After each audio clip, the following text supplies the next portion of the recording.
Welcome to Biblical Studies Today. Today is December 26, 2024. December 26 is the day of the year where some Christian traditions celebrate the feast of St. Stephen.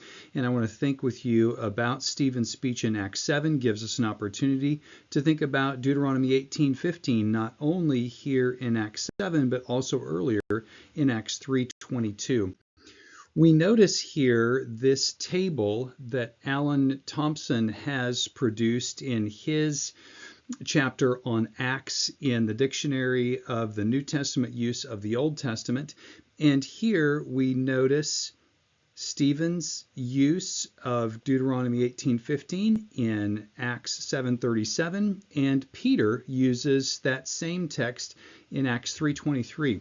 A fascinating use of the Old Testament and the New.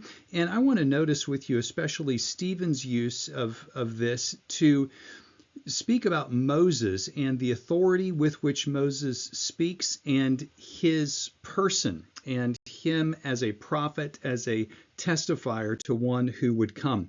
We have here before us Ralph's Septuagint, Deuteronomy 18:15, a prophet of your brothers as me, the Lord God will raise up for you.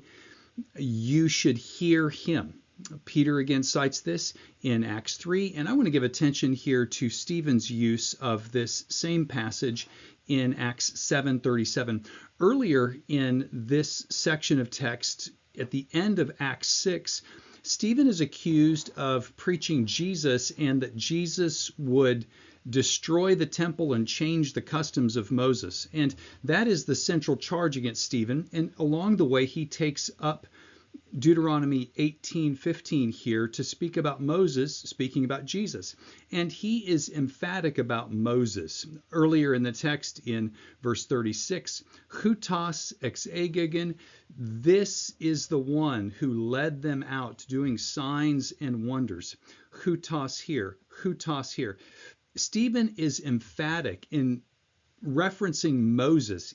This is the Moses. It is this Moses, the one who spoke, the one speaking to the sons of Israel, prophetein humin anastase hatheos ekton adelphon humon hos eme.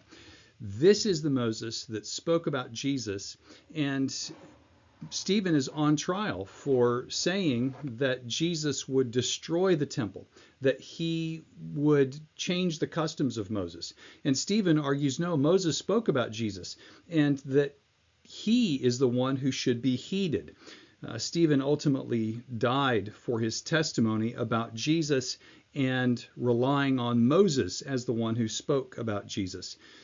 This December 26 gives us an opportunity then to think about biblical studies and the Dictionary of the New Testament Use of the Old Testament.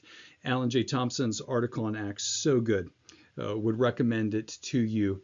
We see the practicality of biblical studies and the costliness of it even early on in the church, and we recognize that on December 26.